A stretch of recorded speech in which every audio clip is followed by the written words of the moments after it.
خدا باپ کے زندہ کلام میں سے زبور کی کتاب جان کنی میں پکار اور ستائش کا گیت 22 زبور۔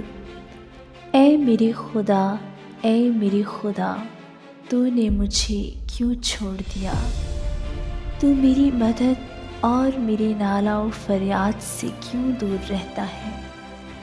اے میرے خدا، میں دن کو پکارتا ہوں پر تو جواب نہیں دیتا، اور رات کو بھی اور خاموش نہیں ہوتا۔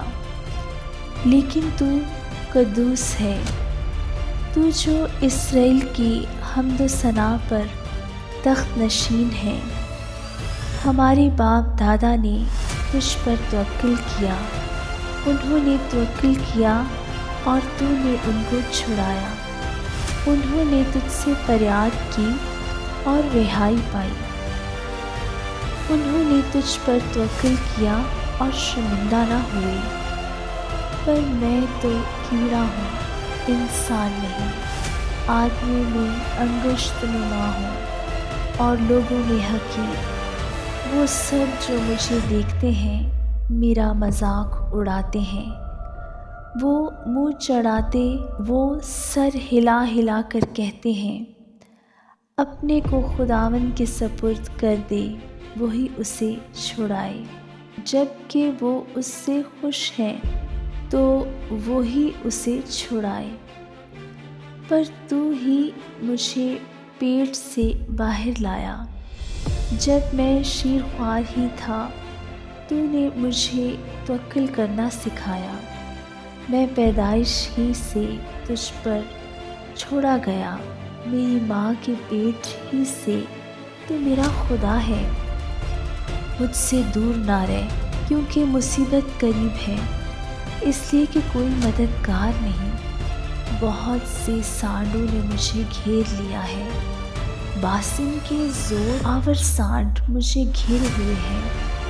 وہ پھاڑنے اور گرجنے والے ببر کی طرح مجھ پر اپنا منہ پسارے ہوئے ہیں۔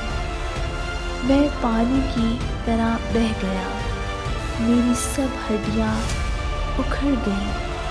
میرا دل موم کی مانند ہو گیا، وہ میرے سینہ میں پگھل گیا۔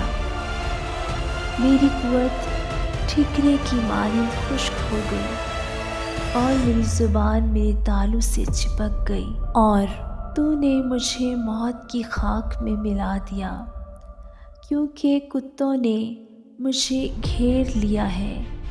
بدکاروں کی گروہ مجھے گھیرے ہوئے ہے، وہ میرے ہاتھ اور میرے پاؤں چھیدتے ہیں۔ میں اپنی سب ہڈیاں گن سکتا ہوں۔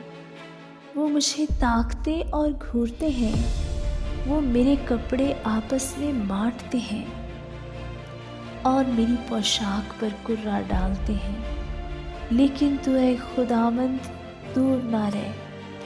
اے میرے چارہ ساز، میری مدد کے لیے جلدی کر، میری جان کو تلوار سے بچا، میری جان کو کتے کے قابو سے، مجھے ببر کے منہ سے بچا۔ بلکہ تو نے سانڈوں کے سینگوں میں سے مجھے چھڑایا ہے۔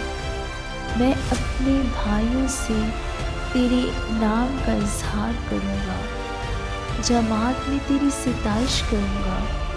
اے خداوند سے ڈرنے والوں، اس کی ستائش کرو۔ اے یعقوب کی اولاد، سب اس کی تمجید کرو، اور اے اسرائیل کی نسل، سب اس کا ڈر مانو۔ کیونکہ اس نے نہ تو مصیبت زدہ کی مصیبت کو حقیر جانا، نہ اس سے نفرت کی، نہ اس سے اپنا منہ چھپایا۔ بلکہ جب اس نے خدا سے فریاد کی تو اس نے سن لی۔ بڑے مجمع میں میری ثنا خوانی کا باعث تو ہی ہے۔ میں اس سے ڈرنے والوں کے روبرو اپنی نظریں ادا کروں گا۔ حلیم کھائیں گے اور سیر ہوں گے، خداوند کے طالب اس کی ستائش کریں گے۔ تمہارا دل ابد تک زندہ رہے، ساری دنیا خداوند کو یاد کرے گی۔ اور اس کی طرف رجوع لائے گی، اور قوموں کے سب گھرانے تیرے حضور سجدہ کریں گے، کیونکہ سلطنت خداوند کی ہے، وہی قوموں پر حاکم ہے۔ دنیا کے سب آسودہ حال لوگ آئیں گے اور سجدہ کریں گے، وہ سب جو خاک میں مل جاتے ہیں اس کے حضور جھکیں گے، بلکہ وہ بھی جو اپنی جان کو جیتا نہیں رکھ سکتا۔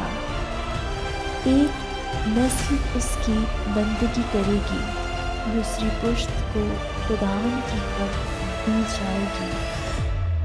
وہ آئیں گے اور اس کی صداقت کو ایک قوم پر جو پیدا ہوگی یہ کہہ کر ظاہر کریں گے کہ اس نے یہ کام کیا ہے۔ آمین۔